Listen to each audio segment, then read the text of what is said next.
Good morning, ladies and gentlemen, and welcome to this morning's webinar, where Alex and I will be talking you through our brand new travel standard apprenticeships.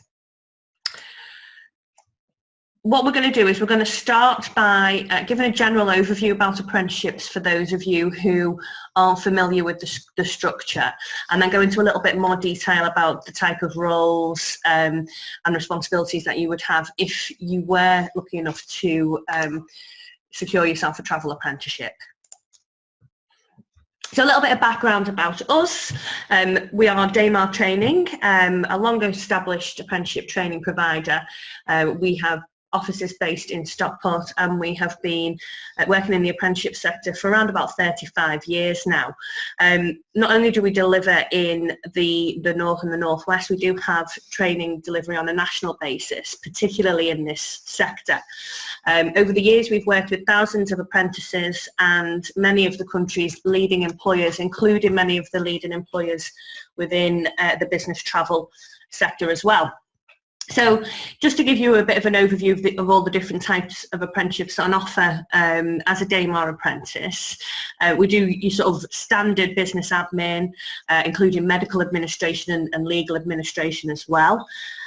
We do customer service, accountancy, the more specialist legal qualifications for people who are working in paralegal roles and wishing to progress on to be a solicitor, for example. We do team leading and management qualifications. That's usually for people who have experience or who are already in employment, rather than people who are going through a recruitment process. And obviously, probably the newest qualification that we offer is the new travel consultant apprenticeship standard. As I said earlier, today's webinar representatives are myself, Rachel Daly. I'm one of the senior account managers at Damar, and my colleague Alex Barker. We've been working together with lots of the travel employers who have been developing this qualification, and hopefully we'll be able to share some of that knowledge with you this morning. So an overview of the apprenticeships, the different levels and grading, and in fact for the travel apprenticeship there is only one level at this moment. Potential progression within those apprenticeships and where you can go on to after successful completion of the apprenticeship, and the different career opportunities that will present themselves as a result of you completing one of these apprenticeships. Okay, so a little bit more detailed background about apprenticeships in general.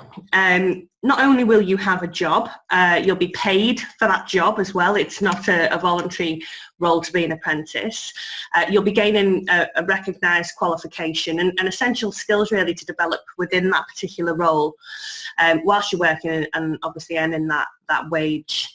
Now, there's normally in the current world, there's three different levels of apprenticeships: intermediate, advanced and higher.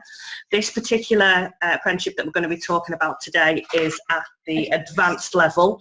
It's a 2-year qualification, and it says here on the screen that you'll be paid a minimum of £3.40 an hour.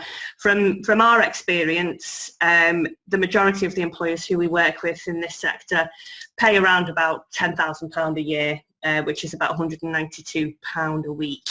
And you would be expected to work a minimum of 30 hours. It's more common to work 37.5 hours a week in one of these apprenticeship roles. So without further ado, I'm going to pass on to Alex, who's going to give you a little bit more detail about the apprenticeships. So as Rachel has already said, this is a new qualification, and it was set up as one of the government's trailblazers, but it's now ready for full delivery as a new apprenticeship standard. So it'll probably look quite different to other apprenticeships that you may have looked at in the past, or you may have spoken to people about in the past. And the reason why this has come about is because the travel industry didn't feel like there was an apprenticeship that really fitted with their need. So although there was the generic customer service business admin that they could use within their business, they didn't feel like there was a qualification that would really set up their travel consultants for the future. So that's the background of how this qualification came about. And the travel consultant standard has two different pathways. There's a leisure pathway and a corporate pathway. So as you can imagine, leisure is your booking your holidays for the general public, ensuring that they have their accommodation bookings, any arrangements they need. And then your business side, your corporate, that is business travel, so booking business for accounts, travel accounts. So you could have an account such as Debenhams, who might be having a conference down in London and they want to get everyone together. You would be responsible for that account, and you would be booking all the travel, all the hotels that go along with that. And that could also include booking airline travel as well. The employers agree, though, that the essential knowledge across both leisure and corporate, the skills and behaviours gained from this apprenticeship are transferable across the industry. So although you may go into a role within leisure to complete your apprenticeship, it doesn't mean that in the future you wouldn't be able to use the skills and knowledge that you've gained there to move into the business sector, or vice versa. How the apprenticeships are delivered, again, is a different setup to how you may have experienced apprenticeships in the past, or the information that you have been given on apprenticeships in the past. So there used to be that you would have units attached to a qualification, and you would choose these units, and through the qualification you would pass those different units, and that's how you would become competent in the qualification. With the travel standard now, the way that this is going to be delivered is you'll have your regular one-to-one tutorials in the workplace, but we're also going to use the method of webinars. So similar to what we're doing today, apart from you will have a trainer online, and you may connect into that webinar, and that might be that there's different apprentices from a range of different businesses across the country who will always also come into that webinar. And the idea behind that is you'll be able to gain experience from those other apprentices as well. So some of the things that they're dealing with in the workplace, you may also be dealing with, and you'll be able to discuss that over these webinar sessions.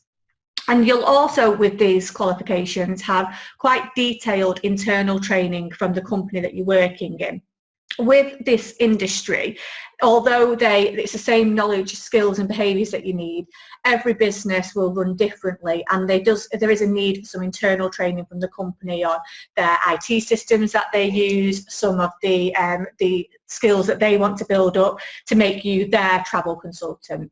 And as with all qualifications, you'll also be supported with online and paper-based training materials. So as Rachel's already said, the travel consultant apprenticeship has been set at a level 3 qualification. It's a qualification that can be completed in 12 months, but in the majority of cases will take 24 months to complete. And as it says there, it does depend on the individual prior qualification level. Although it's about prior qualification level, it's more so about the experience that the individual has. So for people who are already maybe working within the travel industry and have worked there for a year or 2 years but have not had the opportunity to complete this apprenticeship, it could take them 12 months because they've had that grounding within the organisation. However, for people who are coming to this new, it's more likely to take 24 months, and that's the businesses that we've been working with. They've certainly gone for the 2-year programme, which is really good for you as an individual apprentice coming in, because it means that you've got a guaranteed, as long as you're performing, a guaranteed job for 2 years where you'll be gaining a qualification, and at the end of it you'll be a qualified travel consultant. The qualification covers a range of different areas, and as already stated, it does mean that you can move from the leisure to the business industry if you wanted to in the future. But some of the key areas that I've picked out are you'll cover geography, you'll cover travel information, industry practice, customer service, the IT systems, because they're really important as well. And throughout the qualification, you will have to show that you know the business, you'll have to show that you've got the right behaviour, and you'll have to show you've got the right skills to become a qualified travel consultant at the end. So the qualification is split into 3 key areas of assessment.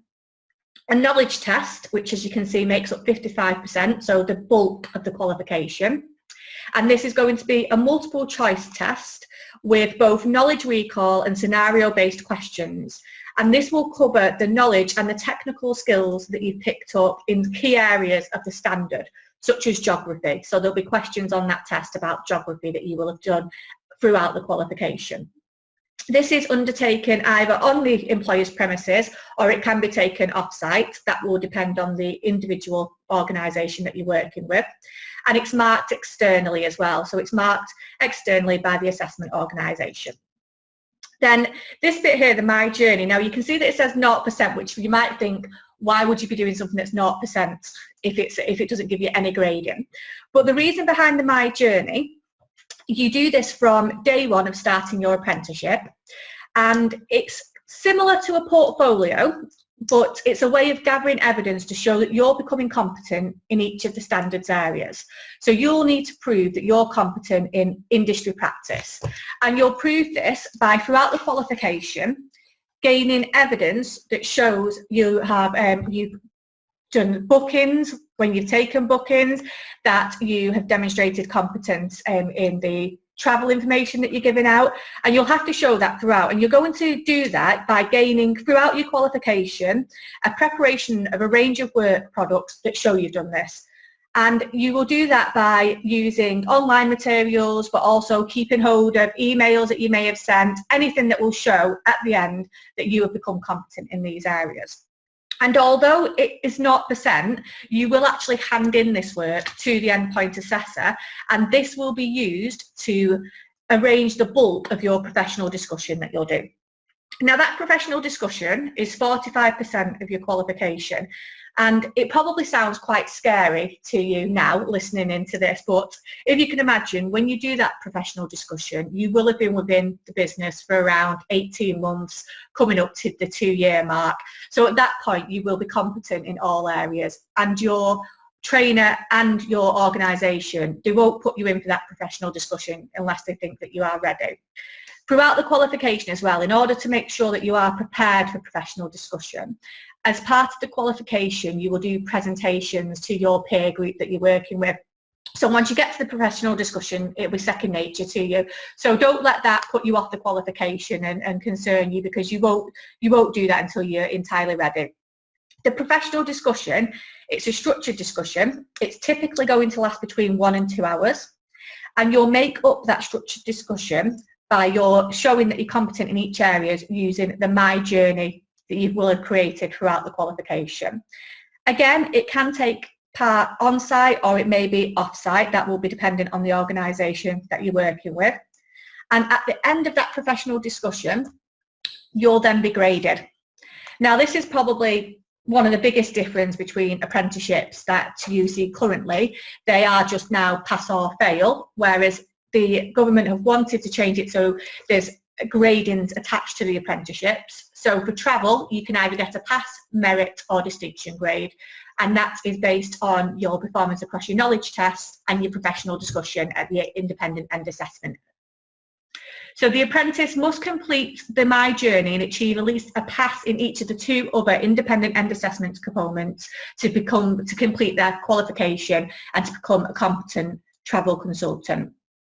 And the grade will be weighted, averaged on the knowledge test and the professional discussion. So obviously your knowledge test is worth a little bit more at 55% and your professional discussion at 45%. So that's how they're going to work out the grading of the qualification.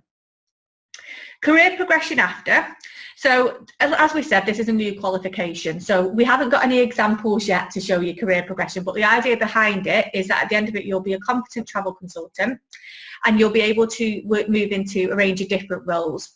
Most of the companies that we're working with, they're hoping to keep their travel consultants at the end of the qualification, as you will have been with them for 2 years and you will have been trained up on how they use their systems and how they work. So the idea is that you will become a permanent member of staff within those organisations. And just to give you an idea of some of the places that we're currently working with, we have apprentices at Clarity Travel Management and BCD Travel Management who are both heavily involved in the setup of this qualification. And we're also now starting to speak to some leisure industry specialists as well. So we will be having the opportunity for people to go into the leisure background as well as business. So once you've completed the advanced level 3, you may then in the future look to go into a leadership role or a specialist travel role or a higher level training of management, which you could then complete a management apprenticeship. And that brings us to the end of the session today. Does anybody have any questions that they would like to ask? There is a chat function. Should we have a little chat about the recruitment process maybe for those that that'd are be great. looking to have a look? So we haven't covered that yet within the presentation, but it's probably worth just going through, I guess, how it works in terms of applying for these apprenticeship positions and when to apply. We appreciate that the people who will be viewing this will be at different stages in their career maybe. Yeah. Some will be at school, some will be at college, some may already be in the workplace but looking for a slight change of career. There may even be some graduates tuning in who are looking for these opportunities. So I think that the best advice really is to get yourself on to our website, which has a registration page. Those details will then be forwarded on to one of our specialist recruiters who will be able to talk you through the process of applying for positions basically. Now what happens is the majority of the time we will manage the recruitment process for the employers that we're working with, and that will involve doing an initial pre-screen, doing the kind of CV sift bit, and we can give you some help and guidance on your CVs as well, and preparing you for those interviews. There are some employers who do choose to do their own recruitment, and you may go through a very rigorous recruitment process, including assessment centres and that kind of thing. What we will do is we will advise you of which employers have which particular recruitment process. So the website in order to get yourself registered is www.damartraining.com, and if you go onto the student section of the website and fill in the very basic form there, one of the team will give you a call back very shortly. Okay, so if there's no questions, that's it from us today. Our contact details are on that page. If you have any questions that you'd like to discuss in private, we'd be more than happy to do that. Thank you very much for tuning in. Thank you.